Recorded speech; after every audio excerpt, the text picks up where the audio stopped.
A paz do Senhor, meus irmãos, seja bem-vindo a mais um dia para que nós venhamos ter nossa aula acerca da EBD, que hoje tem como tema a lição de número 8, 25 de fevereiro de 2024. Sempre lembrando que nós estamos seguindo a revista da CPAD, né, que tem como tema o corpo de Cristo, origem, natureza e vocação da igreja. E hoje o tema é a disciplina na igreja, né? Hoje, falar de disciplina para algumas pessoas se torna até agressivo, né? Porque pessoas que rejeitam a disciplina e acham que isso aí é truculência. Mas se nós formos observar biblicamente, a disciplina sempre existiu, tá? E vem de Deus. Por isso que a igreja, para se manter como Deus quer, existe a disciplina. O texto áureo nosso diz assim, irmão, ó: E já vos esqueceste da exortação que argumenta convosco como filhos? Filho meu, não despreze a correção do Senhor, e não desmaieis quando por ele fores repreendido. Aqui nós já começamos a entender que a disciplina é dada por Deus, né? Ou seja, é o Senhor que disciplina, né? O texto áureo já nos dá um ênfase aqui em Hebreus 12:5, para nós não desprezarmos a disciplina do Senhor. Porque sabemos, irmão, se você tem um filho ou uma filha, você não disciplinar ele, né? Lembrando que disciplinar não é agredir, não é ferir. Disciplinar é simplesmente você orientar da forma correta e corrigir os erros dele. Sabe que no futuro ele não vai ser algo que você gostaria, né? Nós temos muitos adultos hoje presos, muitos porque desrespeitaram a disciplina e a obediência ao pai e à mãe que falaram, e outros porque não tiveram, né? Então, assim, nós vamos vendo aí no dia a dia. A verdade prática diz assim, ó: a disciplina cristã é uma doutrina bíblica necessária, pois permite ao crente refletir o caráter de Cristo. É algo necessário que é preciso ser aplicado para que os crentes possam assim manifestar o caráter de Cristo. Porque muita gente não entende que ninguém vai chegar a lugar nenhum se não tiver alguém que oriente, irmãos. Temos que entender isso. Por exemplo, um policial, um militar, ele nunca vai chegar um militar que possa proteger a sociedade ou se proteger se ele não for disciplinado, se ele não for testado, se ele não for colocado à prova para simplesmente ele chegar no ápice que ele tem que chegar, né? De ser uma autoridade as pessoas respeitarem. Então a disciplina é necessária para que isso aconteça. A introdução diz assim, ó: nesta lição estudaremos sobre a prática da disciplina na igreja. Embora seja muito necessária, a disciplina como prática da igreja cristã vem sendo esquecida e negligenciada por muitos. Ora, uma igreja que não corrige seus membros perdeu a sua identidade, não passando de um mero grupo social. O resultado disso são igrejas fracas, anêmicas e sem testemunho cristão. Por isso, o nosso assunto da disciplina cristã como um processo formativo do caráter cristão nas modalidades corretivas e formativas. Lembrando que a disciplina que nós estamos falando aqui é disciplina vinda para o cristão, né? Então, nem todo mundo nasceu no berço evangélico. Então, tem muita gente que não vai entender de imediato. Muitas vezes ser chamada a atenção, se tomar algumas atitudes que é desconformidade com a palavra de Deus tem que ser corrigido. Isso é natural, irmãos. É natural, entendeu? Nós entendemos que quando Paulo fala assim, ó, tem muitos que são tratados com leitinho porque ainda são crianças, não foram maduros ainda para receber o alimento sólido. Por quê? Tem pessoas que precisam ser tratadas. Tem gente que ora muito, que prega muito, que ora, Deus faz milagre, mas emocionalmente são frágeis. Sabe o que é isso? Falta de disciplina. Então é necessária a disciplina. O que é disciplina? É correção. É você orientar a pessoa, falar como é que ela tem que agir, por mais que doa. Mas o Senhor nos orienta a isso. Lembra que a Bíblia nos ensina que os mais velhos ensinem os mais novos, para que eles não venham cair no erro que os mais velhos cometeram? É assim. Eu não vou permitir, ou melhor dizendo, eu não vou querer que meu filho caia nos erros que eu caí. Por isso que eu vou fazer o quê? Orientar ele e disciplinar ele, para que ele não venha cair. Mas se ele vier cair, que não seja por falta de disciplina e orientação. Então isso é algo muito importante na vida do crente, né? Tópico de número 1. Diz assim, ó: a necessidade da disciplina bíblica. Número 1 do tópico 1 diz assim, ó: Deus é santo. Santidade é um dos atributos de Deus e por isso é uma das causas que justificam a necessidade da disciplina na igreja. Levítico 11:45 diz assim, ó: eu sou santo. Deus é santo, como tal, deve ser reconhecido. Jesus mostrou na oração do Pai Nosso a necessidade de reconhecermos a santidade de Deus. Santificado seja o teu nome.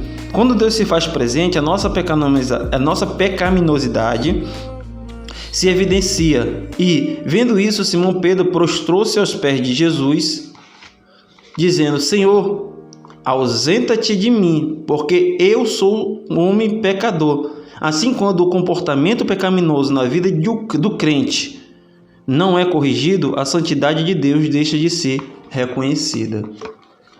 É algo que a gente às vezes peca, em estar argumentando que tudo nós queremos atribuir ao ímpio. Ei, a Bíblia diz o quê? Quem é sujo, suje-se mais, e quem é limpo, limpe-se mais.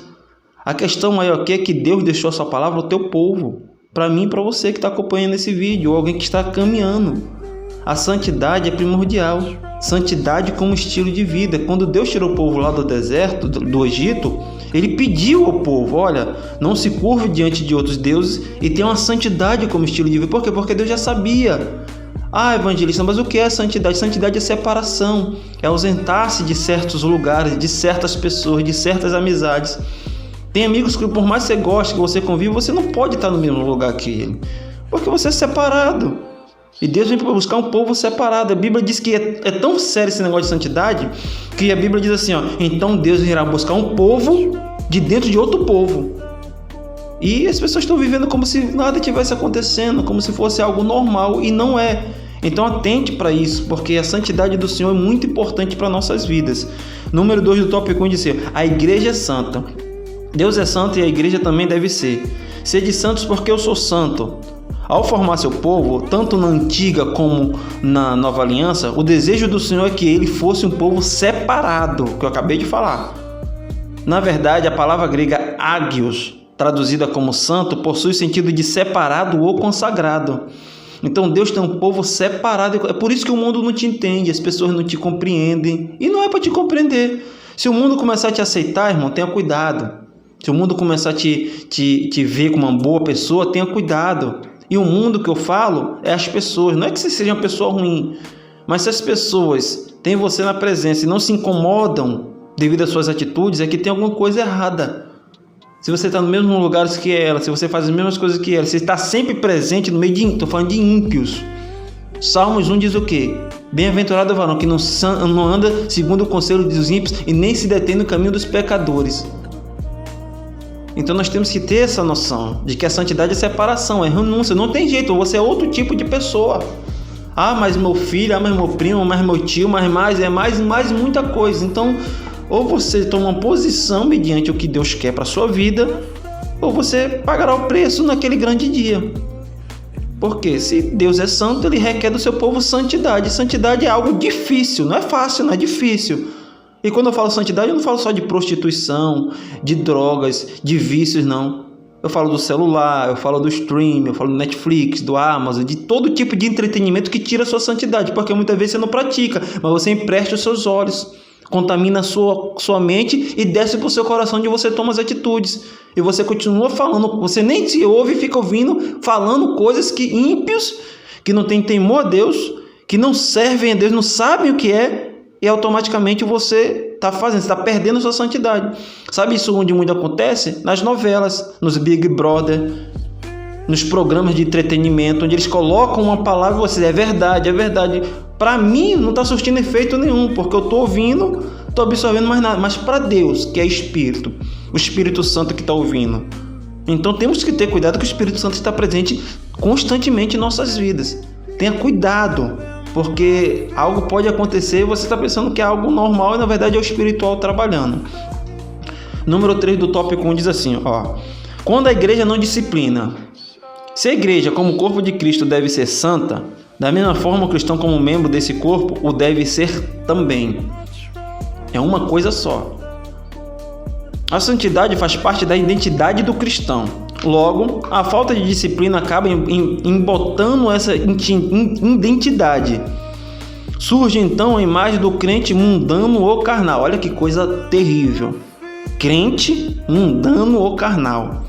Na verdade, esses adjetivos revelam de fato um crente indisciplinado.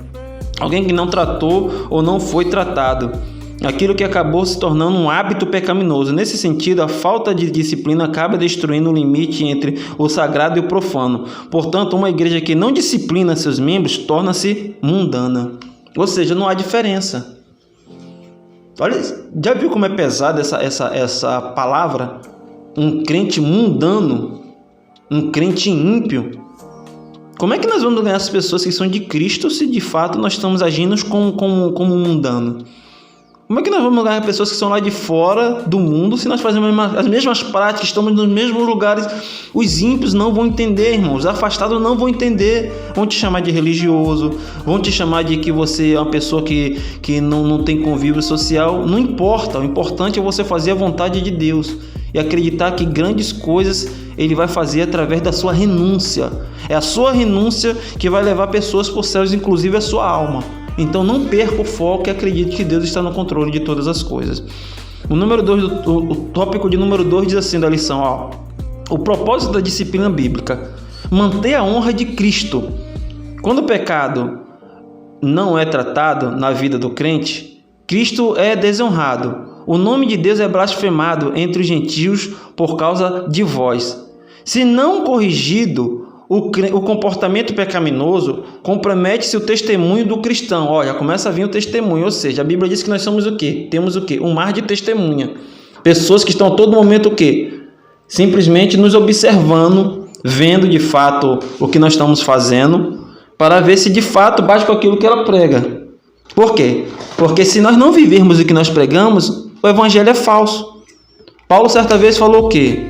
Se o ressuscitar de Cristo não fosse verdadeiro, em vão seria a pregação do Evangelho. Em vão seria o que nós estaríamos fazendo, gravar vídeo, fazer tantas outras coisas para engrandecer o nome de Deus. Mas por ter acontecido, nós começamos a observar que, de fato, Deus é poderoso. Continuando assim, não é possível alguém adotar um comportamento pecaminoso sem que com isso incorra em julgamento divino, ou seja, nós vamos ser julgados.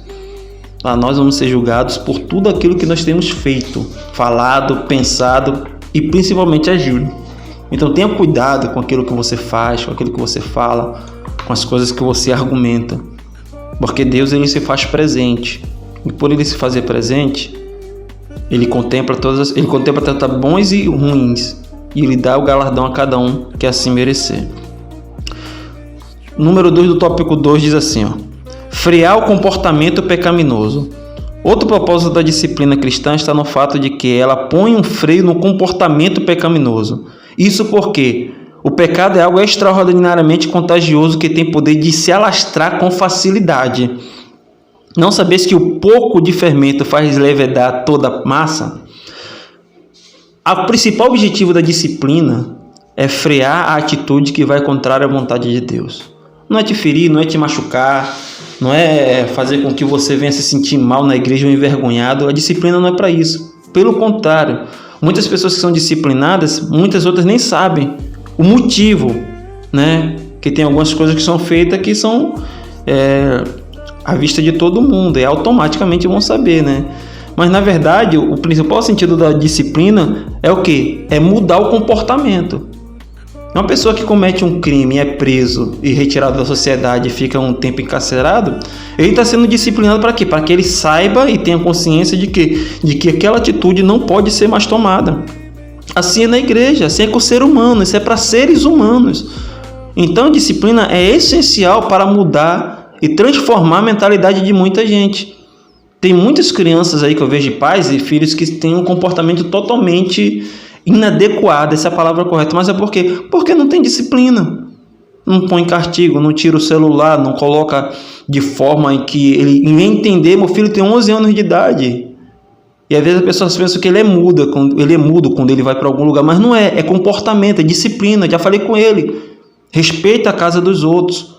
Não fica pedindo as coisas, não fica entrando nos quartos, não fica falando. Não fica entrando na conversa de mais velhos. Então isso é disciplina em casa, não é na igreja. A igreja não é um lugar de disciplinar seu filho, não. A igreja é um local dele entender o que é o reino, saber como é que funciona, o que é um culto, o que é união entre os irmãos. E as pessoas estão invertendo as coisas, então é muito perigoso isso. Então vamos ter um pouco de cuidado e saber que a disciplina é essencial para a nossa vida. Vamos lá, tópico 2, número 3, tópico 2, o propósito da disciplina bíblica. Número 3 diz assim, não tolerar a prática do pecado. Em 1 Coríntios 5, o apóstolo Paulo censura os coríntios porque não estavam adotando medida alguma contra a prática do pecado de um de seus membros. Aqui nós já estamos entrando num pecado chamado pecado de omissão. Muitos líderes cometem esse pecado. Estão vendo a situação, sabem quem é o autor, sabem qual o motivo, mas querem fechar os seus olhos porque muitas das vezes não querem perder um membro, não querem perder valores, não querem machucar. Vão arcar com consequência, tá? Vão arcar. Porque quando você não disciplina alguém que está tomando uma atitude contrária à vontade de Deus, e você sabendo, ciente, é omissão. Lembra de Ofni e Finéias? O que aconteceu? Eles faziam, aconteciam e falavam com Eli e ele simplesmente fazia vista grossa. Isso é coisa de jovem, de criança. No final, perdeu os filhos e ainda morreu. Aí o que fica é um legado de destruição e dor. Um legado de que morreu porque foi omisso. Aí vai entrando gerações. Eu na minha geração estou falando de Ofni e Finéias pela sua omissão. Meu filho vai falar de Ofni e Finéias pela geração. O filho do meu filho vai falar de Ofni e Finéias por causa da sua omissão. E muitos pais omissos, muitos pastores omissos, muitos líderes omissos. Omisso, porque tem medo. Ei, a igreja de Deus, a igreja de Cristo. Se você não tomar uma atitude, ele vai tomar e vai cair sobre você. Então tenha coragem, coloca Deus na frente e acredita. Se você fazendo certo, o povo ele vai entender que é necessária disciplina para manter-se próximo de Deus. Continuando aí, diz assim, a consequência disso é que esse pecado acabaria enfraquecendo a igreja, pois uma igreja que não pratica a disciplina bíblica fatalmente fracassará. Nesse sentido, não se pode tolerar a prática do pecado ou o comportamento pecaminoso na igreja nem fora dela. Existe o comportamento pecaminoso, tá? E existe a prática do pecado. São coisas diferentes. O comportamento pecaminoso seria o que, evangelista? Eu te explico. O comportamento pecaminoso é aquela pessoa que fica fazendo piadinha imoral, sabe? Aquela pessoa fica puxando assuntos que não são relevantes, fofoca, mentira, pessoas que só ficam falando mal das outras. Isso é um comportamento pecaminoso. O inimigo de nossas almas se apropria dessas palavras para agir contra a vida. Já a prática do pecado é a pessoa que rouba, que fuma, que bebe, a pessoa que é desordenada, a pessoa que tipo assim, não arca com os afazeres corretos e faz tudo errado. Então a prática pecaminosa, a pessoa que se relaciona fora do casamento, a pessoa que se relaciona com outras pessoas sem estar casada, a pessoa que está tendo contato com ímpios, muito jovem aí, que namorando escondido, tá? Muita jovem, namorando escondido com uma pessoa que nem professa a mesma fé. A Bíblia fala sobre o jugo desigual, se prepara que isso aí vai dar ruim. Então assim, a prática e o comportamento são coisas totalmente diferentes. Então tem muita gente que não pratica, mas se comporta como ímpio. Tá? E isso tem que ser visto aí para não causar danos maiores. Vamos lá. Mas tenho contra ti que o toleraste, que Jezabel, mulher que se diz profetiza, ensine e engane os meus servos, para que se prostituem como dos sacrifícios da idolatria. Olha que coisa tremenda. Deus falando que tenho contra ti que tens a mulher Jezabel como profetiza, que ensina e engana o meu povo. Como é que pode a pessoa ser de Deus, julgar-se ser de Deus, falar que é do Espírito Santo e permitir esse tipo de situação? Irmãos, isso sempre vai acontecer. Aconteceu nos tempos de Paulo, Tiago, João, e vai acontecer no dia de hoje. Porque o que altera no mundo espiritual, nos demônios, é só o cavalo, o local onde eles habitam. Não é a pessoa, é o espírito. Se você for ver lá em Apocalipse e ver os 4 cavaleiros, só muda a figura dos cavaleiros, mas o espírito é o mesmo. Você vai ver o cavaleiro preto, o amarelo, o vermelho e o branco. Você vai ver que é o mesmo espírito, porém se apresentando de forma diferente. Por isso que Efésios 6:10 fala que nossa luta não é contra a carne nem contra o sangue, mas sim contra os principados e potestades que habita nas regiões celestiais. A nossa guerra é espiritual, para libertar, para curar e apresentar a Cristo àqueles que estão sendo influenciados pelas forças malignas. Você persevere em oração por um ente querido na sua casa, por você mesmo, tá? Porque a batalha é travada mesmo, tá? Nós estamos vivendo os fins dos tempos, as coisas estão acontecendo, e se eu e você não se posicionarmos mediante o que Deus quer, vai ficar difícil, tá? Vai ficar difícil. Então vamos nos posicionar e dizer que Jesus Cristo é o Senhor. Tópico de número 3. As formas de disciplina bíblica. Diz assim o número 1. A disciplina como modo de correção. As Escrituras mostram a necessidade de sermos corrigidos. A correção contribui para o crescimento e formação do caráter cristão. Por que filho há a quem o pai não corrija? Hebreus 12, 7. Todos os crentes, de alguma forma, tiveram a necessidade de ser corrigidos em algum momento. Se alguém não é corrigido quando erra, então, segundo a Bíblia, trata-se de um bastardo e não de filho. Pedro, por exemplo, teve que ser corrigido por Paulo quando adotou uma atitude visivelmente errada em relação aos gentios. Quando o crente comete alguma falta e não é corrigido, a tendência é que isso acabe se tornando comportamento. Olha como é importante a disciplina. Você vai observar aqui que Pedro está tendo um embate com... Paulo está tendo um embate com Pedro devido a alguns comportamentos. Aí nós precisamos observar que muita gente fala assim, não, só quem pode me corrigir é Deus. Mentira. Se você tem um pai, tem a minha mãe e meu pai ainda é vivo. Por mais que eu não tenha nenhuma relação com meu pai, né, afetiva, eu tenho 36 anos de idade. Se minha mãe me chamar a atenção de algo, eu vou abaixar minha cabeça e vou ouvir, porque eu fui ensinado assim pelo meu avô. Enquanto mãe e pai existirem sobre a terra, entenda isso. Você deve obediência e respeito. Porque a Bíblia mesmo fala, honrar pai e mãe para que seus dias se prolonguem sobre a terra. Tem muito filho morrendo porque não honrou pai e mãe. Porque pai e mãe nunca vai orientar filho a roubar, a matar, a se prostituir ou a fazer coisa errada. Todo pai e mãe quer filhos que dê honra, que dê alegria. Filhos que automaticamente eles possam observar e ver. Então muita geração hoje está sendo assim, se destruindo porque não quer ouvir pai e mãe. E muitos pais não estão muito preocupados com isso. Então nós podemos observar que não é somente Deus que corrige o seu povo, não. Deus usa também os pastores, a liderança, pessoas capacitadas, idôneas, pessoas que têm condição de fazer, porque tem gente que quer corrigir, mas está todo errado. Isso não vale. Nós temos que entender que Jesus ele ensinou pelo exemplo, ele não ensinou por palavras. Jesus dava o exemplo, aí trazia o ensino, aí fazia toda a diferença. Então vamos atentarmos para isso, porque se tem alguém chegando até você, te corrigindo, chamando a tua atenção, não é desse jeito, você está fazendo de forma errada, não vai por aí, olha para essa pessoa diferente, porque essa pessoa gosta de você, essa pessoa quer o melhor para a sua vida.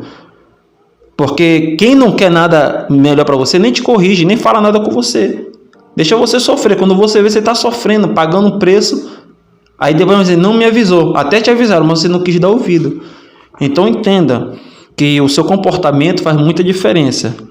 Continuando aí, o comportamento errado é reforçado. Dessa forma, o alvo da disciplina é levar aquele que pecou ou vive na prática do pecado à restauração e reconciliação. Com quem essa reconciliação? Com Deus, com seus amigos, com seus familiares. Nós temos que entender que aquilo que nós fazemos não atinge só a nós, não. Quando você aí que está me ouvindo cometeu algo, né? Se você cometeu algo que atingiu todo mundo, atingiu seu pai, sua mãe, sua irmã, seu primo, uma pessoa que comete um crime vai presa. Você acha que atingiu só a pessoa que foi presa? Você acha que é só você que foi preso que foi atingido? Seus amigos, seus irmãos, seu primo, sua mãe, principalmente seu pai. Sabe como eles vão ser vistos? Olha o pai do fulano que foi preso aí, porque estava roubando, porque fez isso, porque fez aquilo. Olha o pai da Bertana que fez aquilo, que fez isso. Então é muito complicado, nós temos que ter muita atenção e cuidado, para nós não cairmos nessa cilada e achar que eu faço, minha vida, não, aí acontece um monte de coisa. Aí a pessoa faz o errado, é preso, aí os parentes não vai visitar os parentes que não prestam. Nossa, que ideologia bacana. Por que você não fez ao contrário? Em vez de cometer algum tipo de crime, não quis viver do bem e pedir para seus parentes ir te visitar? Mas não, comete o crime e é preso. Aí porque não visitou, não gosta, não presta. Não, você viveu uma vida errada. Para com essa mentalidade, que é isso? Coisa horrível. Querendo botar a culpa nos outros, assume a culpa que é sua, você que errou. E esse mal aí vem desde o Éden. Quando Eva pecou, Eva foi e deu para Adão. Quando Adão pecou, Deus veio: Adão, por que se escondeste? É a mulher que tu me deste. Aí Eva, a serpente me enganou. É um botando a culpa no outro. Então eu espero que nós venhamos a ter sabedoria em nossas atitudes, entender que tudo que a gente faz reflete em um todo, né? Não só na gente, para que nós possamos viver bem aí na presença de Deus. Número 2 do tópico 3 diz assim, ó: a disciplina como uma forma de restauração. A palavra grega catartizo, traduzida aqui como encaminhei o tal, significa na verdade restaurar. É usada em Mateus 4:21 para se referir aos reparos, os remendos das redes de pesca. O sentido, portanto, é fazer com que a pessoa atingida pelo pecado seja restaurada ao seu anterior estado de bem-estar com Deus. Da mesma forma que uma rede de pesca volta à sua utilidade após ser consertada. Nesse aspecto, dizemos que a disciplina cumpre o importante papel de restaurar o ferido, conforme a instrução do apóstolo Paulo à igreja de Corinto para restaurar o faltoso à comunhão. Meu irmão, você que está me ouvindo, talvez esse vídeo vai chegar em alguém que você queira que ouça sobre disciplina. A disciplina não é para te matar. A disciplina não é para te ferir. A disciplina é para você entender que há um Deus que te ama, que há um Deus que zela por sua santidade, que há um Deus que requer que você volte ao caminho dele. E sem a disciplina você não vai retornar. Então, quando você estiver disciplinado por algum erro que você cometeu, todos nós já cometemos, cumpra a sua disciplina. Pessoas que quando estão em disciplina, que o pastor colocou, às vezes errou, às vezes fez algo que vai contrário à vontade, foi influenciado por outras pessoas, o pastor afastou dos trabalhos por 1 mês, 3 meses, não interessa o período. Aí vai de cada instituição. E a pessoa não cumpre, aí sai daquela igreja e vai para você estar carregando a maldição sobre sua vida. Você está carregando o mal. E se você tiver atividade dentro dessa igreja, você vai estar automaticamente amaldiçoando outras pessoas. Então é sério isso, é um mundo espiritual. Você não pode tomar esse tipo de atitude achando que não vai ter consequências. Vai ter consequências e vão ser sérias. Está em disciplina por algo que você fez, cumpra. Mas eu quero sair da igreja porque eu entrei em disciplina. Cumpra a disciplina, peça uma bênção do seu líder e vá para onde você achar melhor. Você não pode sair indisciplinado achando que o mundo espiritual vai apagar. Não, o mundo espiritual não vai apagar, vai continuar vivo ali. E se alimentando daquilo até você voltar. É por isso que você vê as coisas acontecendo e bum, cai. Por quê? Você está com a legalidade. Numa batalha espiritual nós falamos sobre isso. Você está com a legalidade. Então é muito perigoso esse negócio de você tá saindo da igreja, tá saindo dos locais onde você frequentava, porque você não aceita a disciplina, porque você achou que foi injusto contigo, alguém tinha que sofrer mais que você. Cuidado, que esse mal é muito perigoso e tem atingindo muita gente aí, tá bom? Continuando aí, diz assim, ó. Onde nós paramos? O sentido porque é fazer com que a pessoa atingida pelo pecado seja restaurada ao seu anterior estado e bem-estar com Deus. Da mesma forma que uma rede de pesca volta a ser utilizada após ser consertada. Nesse aspecto, dizemos que a disciplina cumpre o importante papel de restaurar o ferido, conforme a instrução do apóstolo Paulo à igreja de Corinto, para que restaurasse o faltoso à comunhão. Você sempre vai ser útil na obra de Deus, mas não de qualquer jeito. Deus não é qualquer um. Esse negócio que Deus usa qualquer um, usa quem Ele quer, beleza, mas não é qualquer um que Ele usa, não. Tá? Deus não aceita qualquer adoração, não. Deus não é um qualquer, não, que você a hora que quer, quando achar melhor, possa fazer, não. Vamos ter um pouco de cuidado com essas frases. Número 3 aí do tópico 3 diz assim, ó: a disciplina como modelo de exclusão. Esse tipo de disciplina é também conhecido como cirúrgica. Isto porque um membro é cortado do corpo de Cristo. Tirai, pois, dentre vós a esse iníquo. Nesse caso, há um desligamento e não apenas um afastamento da comunhão. Em verdade vos digo que tudo o que ligarde na terra será ligado no céu, e tudo o que desligarde na terra será desligado no céu. Assim o indivíduo perde a condição de membro pelo desligamento. já que o Senhor disse que ele passa a ser considerado gentil e publicano. Esse desligamento corta o vínculo da comunhão entre o membro e a igreja. Não há, portanto, mais vínculo entre o crente excluído por esse processo disciplinar e a igreja da qual fazia parte. Aqui já é um caso muito extremo, né? Muitas pessoas, há muitos debates entre pastores e líderes que eles dizem que para excluir uma pessoa é quase que improvável. Mas você sabia que tem denominações que excluem pessoas devido às suas escândalos que causam na igreja? Tem coisas que é inaceitável. Tem coisas que as pessoas não têm lógica, né? Eu, particularmente, vejo que há tratamento para todas as coisas. Mas tem gente que não quer, né? Tem gente que não quer ser tratada, tem gente que não quer voltar ao caminho original, melhor dizendo, né? Então tem pessoas que querem simplesmente permanecer, então ocasiona o desligamento, né?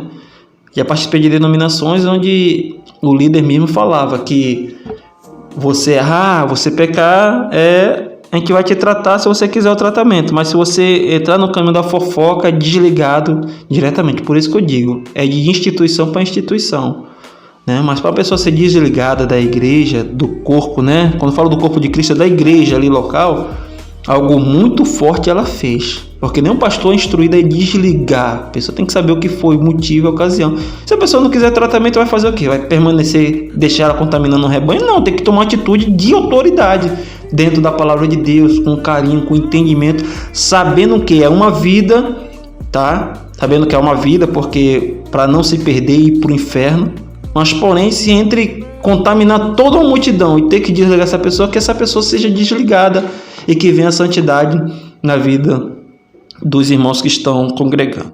Vamos para a nossa conclusão. A conclusão diz assim, ó: nesta lição vimos o valor da disciplina cristã sob diferentes aspectos. A disciplina se mostra necessária quando sabemos que Deus é santo e exige que seu povo seja santo. Por outro lado, a disciplina também cumpre o propósito de Deus quando ela conduz o cristão a se conformar com o caráter de Cristo. Uma igreja indisciplinada, portanto, perdeu o bom cheiro de Cristo. Com isso entendemos o que, irmãos? Que a disciplina é necessária para que o caráter de Cristo seja manifestado. Então você líder, você que tem alguém que precisa voltar aos trilhos, né? Ore a Deus, leia a palavra de Deus, medite nas escrituras sagradas e oriente essa pessoa o que ela deve fazer, o que é que ela deve ser feita. A Bíblia é bem clara quando diz assim, ó: se seu irmão pecar, vá até ele e o repreenda-o. Repreender o quê? É fazer com que ele venha ter compreensão do que ele está fazendo de errado. Caso ele não endireite o seu caminho, chame mais uma pessoa, vá até ele e converse com ele com uma testemunha. Caso ele não continue, vá até a sua liderança. O próprio Deus pedindo para que nós venhamos conversar com o irmão, para que eles não venham se perder. Então que você possa ter recebido no seu coração, que Deus possa ter falado, abrido o seu entendimento, que você possa observar o que está acontecendo. Sabe que a disciplina é de Deus e que vem para que o bom cheiro de Cristo permaneça. Quero orar por sua vida nesse momento. Feche seus olhos, curva sua cabeça. Senhor, nesse momento, Deus, eu quero aqui interceder pela vida dessa pessoa que está ouvindo, Senhor, esses poucos minutos. Que o Senhor possa guardá-la, livrá-la e protegê-la de todo o mal, Senhor. Traz o entendimento, visita a casa dela, que ela entenda, Senhor, que a disciplina é necessária para que o seu Espírito Santo permaneça. Guarda ela e toda a sua parentela e seja com ela até os fins do tempo, Senhor, até os últimos dias. Salva, Senhor, a sua vida, a vida da sua família, em nome de Jesus.